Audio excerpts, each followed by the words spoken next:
बिस्मिल्लाहिर्रहमानिर्रहीम। खातिन हज़रात, मैं हूं अख्तर अब्बास और हम आज इस वक्त जिस चीज़ को मौजू को डील करने लगे हैं ये है कि सेल्फ़ इस्टीम क्या चीज़ है। सेल्फ़ इस्टीम सेल्फ़ रिस्पेक्ट से मुख्तलिफ है। दुनिया भर में अपने बच्चों की, यानी जैसे खेत तैयार किया जाता है तो खेत में हल चलाया जाएगा, सुहागा दिया जाएगा, फिर आप उसमें बीज बोते हैं। तो सेल्फ़ इस्टीम ये है कि जिस बच्चे या बच्ची की अंदर से सेल्फ़ इस्टीम तगड़ी होगी वो कभी गुनाह नहीं करेगा, वो कभी गलती नहीं करेगा। यानी यूँ समझे जैसे आप किसी की तरह इशारा करते हैं तो जिसकी सेल्फ एस्टीम तगड़ी होती है वो कभी ये अफोर्ड नहीं कर सकता कि कोई उसकी तरफ इशारा करे कि तूने जो तुम्हें काम कहा गया था तुमने किया क्यों नहीं है। यानी ये जो अंदर का एहसास है कि आई एम रिस्पेक्टफुल पर्सन, मैं एक ऐसा शानदार आदमी हूँ कि मुझे जो कहा जाए, जिस वक्त कहा जाए, जैसा कहा जाए, मुझे वो करना है।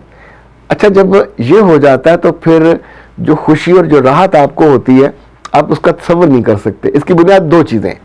सेल्फ एस्टीम में आप अपने बच्चों को न सिर्फ रिस्पेक्ट देते हैं बल्कि साथ साथ आप उनकी तारीफ़ भी करते हैं। मैं कभी पूछता हूँ वालिदैन से कि आपने अपने बच्चे की कब तारीफ़ की, तो बाज़ में पता चलता है 2.5 साल पहले, 3 साल पहले। बाज़ पता चलता है कि नहीं यार, इनकी तारीफ़ करेंगे तो दिमाग ख़राब हो जाएगा। बच्चों भी गला को तारीफ़ करता है। आप सोचिए कि सारी दुनिया में बच्चे ए और A+ क्यों लेते हैं, आगे टॉप पे क्यों जाते हैं? जॉब के लिए या डिग्री के लिए या आगे रहने के लिए, अच्छी गेम में जाने के लिए, हर जगह आपको रिकग्निशन चाहिए होती है। अच्छा, जिसको रिकग्निशन मिलेगी उसकी खुशी, उसका एतमाद, उसका एतबार और उसकी पर्सनैलिटी का जो पूरा स्ट्रक्चर है वो बाकियों से बदल जाएगा। आप कहते हैं ये फलां के बच्चे बहुत ही पूरे एतमाद हैं, बातबात नहीं कहते, पूरे एतमाद हैं, बात करते हुए आंख में आंख डाल के बात। अच्छा, आपका बच्चा चिपीकू सा आंखें नीचे करके अंकल सलाम अलैकुम, और अंकल के पास से गुजर जाएंगे सलाम नहीं करेंगे, आंटी के पास से गुजर जाएंगे सलाम नहीं करेंगे। कोई नया बंदा आ जाए और उसको इंगेज करना हो। आप सोचिए कि मैं बाज़ लोगों के ज़ुम्मे से असाइनमेंट देता हूँ कि जब आपके घर में दोस्त आएँ तो अपने बेटे को, और अगर फीमेल हो तो अपनी बेटी को उनके साथ बिठाइए, 10 मिनट तक आप वहाँ मत जाइए। इस 10 मिनट में उस बच्चे को उन्हें एंगेज करने दें। उसे इल्म होना चाहिए कि इस उम्र के मेहमान को, इस उम्र के अंकल को या आंटी को किन सवालात में एंगेज करना है, उससे क्या पूछना है। क्योंकि जब आप पूछते हैं तो आपकी जहानत, आपकी समझदारी, आपकी शख्सियत, इन सब में ग्रोथ होती है और अगला बंदा सोचता है कि अच्छे माँ बाप का बेटा या बेटी है और she knows how to talk, how to ask question. जब भी दूसरे को आप एंगेज करते हो तो एकदम से आपके बारे में तस्वर बदल जाता है। अगर जो लोग खुद ही बोलते जाते हैं तो हम आमतौर पर उनको पसंद नहीं करते।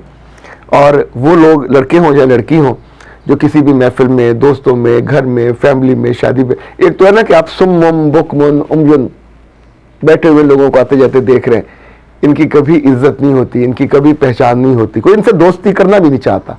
अच्छा, जो वहाँ भाग दौड़ कर रहे होते हैं, शरारतें कर रहे होते हैं, अस्सलाम वालेकुम, क्या हाल है अंकल, कैसे, बहुत अच्छे लग रहे हैं, ये जुमले कहने कैसे कहेंगे जब ये काम करता होगा, कैसे कहेंगे जब ये जुबान चलती होगी। एक चलना खराब होता है, एक होता है कि आपकी जुबान पे उल्ली ना लगी हो, आप थर थर कांपने ना लग जाए किसी को ये कहते हुए। अगर माँ और बाप अपने बेटे या बेटी को सुबह जाते हुए, दोपहर को, कभी शाम को उसने अच्छे कपड़े पहने हों, नहा धो के तैयार हुई हो, तो ऐसे देखें, मुस्कुराएं, रुकें और फिर कहें कि परी तो मैंने नहीं देखी, पर आज लगता है मेरे घर में परी उतरी है, और ये जो कपड़ा है, ये जो कलर है, ये जो डिज़ाइन है तुम पे सूट करता है। अच्छा, जब आप ये बात कहेंगे तो बच्चे कभी वो सूट पहनकर रात को सोएंगे भी नहीं, क्योंकि उसके साथ तारीफ जुड़ी होती है, वो ख़राब हो जाएगा, उसकी शिकने उस पर बुर आएंगे। तो आप साथ साथ एक चीज़ एजुकेट भी होती है कि इम्पोर्टेंस किस चीज़ की है, और उसी के साथ आप उसको एजुकेट कर रहे होते हैं। सो रिकग्निशन शख्सियत की, उसके कामों की। अच्छा, दूसरी बात एक याद रखिएगा कि आपकी दुकान पे जो सौदा हो वो ही बिकना है। दूसरे के पास दुनिया भर के इम्पोर्टेड और बेहतरीन सामान पड़ा हो तो अपने वाला आप डिसऑन नहीं कर सकते। आपके पास तो कंटेंट वही है, वही आपका एसेट है। तो आपका बच्चा या बच्ची सांवला हो, छोटे कद का हो, बड़े कद का हो, मोटा हो, पतला हो, दुबला हो, व्हाट्सएवर जिस वो साइज का भी है, आपका वो है। उसकी ओनरशिप नहीं कभी छोड़नी। अपने बच्चे को एज इट इज़ कबूल कीजिए। जब आप एज इट इज़ कबूल नहीं करते तो फिर जो उनके अंदर एहसास एक कमतरी पैदा होता है। मुझे याद है एक सिविल जज साहब मुझे मिले, लाहौर में थे, तो सीनियर हो गए हुए, तो मैंने उससे कहा तुसी बहुत चुप की थी, बोल दे नहीं। तो उन्होंने एक अजीब बात कही, उन्होंने कहा मेरा ताल्लुक टोपा टेक सिंह से है, ये गोजरी और जंग के आसपास है। कहने के बचपन में हमारा एक भाई मजदूर था, जिस्मानी तौर पे, ज़हनी तौर पे, तो जब कोई घर में मेहमान आता तो मेरी माँ या बाप मुझे कहते उसको उठाओ और पिछले दरवाजे से निकल, जब पीछे छोटी छोटी गलियाँ होती थी। कहते उसके बाद अगले 1-2 घंटे लेके उसको मैं फिरता रहता था किसी चोर की तरह। मुझे लगता था मैंने एक चोरी का काम किया हुआ है, ये एक गुनाह है, ये चोरी का माल है, इसको लेके मैं छुपा रहा हूँ। और जब तक वो मेहमान नहीं जाते थे मुझे घर के अंदर आने की इजाज़त नहीं होती थी। तो जब मैं आता था उन्होंने कहा जी ये बरस ये रहा, FSC के दौरान तक मैं ये काम करता रहा, उसके नतीजे में मेरे अंदर ही एक चोर पैदा हो गया। अब मैं लोगों से डरता हूँ, वो बच्चा मेरे हाथ में नहीं होता, वो मर गया है, लेकिन मुझे अब भी इतने सालों की प्रैक्टिस के बाद अब भी ये लगता है कि चूंकि उसको ओन नहीं किया जाता था और मैं था उसको हाइड करता छुपाता, तो मैं भी उसी के साथ था। सो आप सोचिए, वो तो अल्लाह ने उस पर करम किया, उसने पढ़ा कि इसको अच्छी मेंटोरिंग मिल गई, अच्छी उसको गाइडेंस मिल गई और उसने एग्ज़ाम पास कर दिया और जज बन गया। लेकिन ये जो उसकी कहानी थी ये बड़ी दुख भरी और दर्द भरी थी।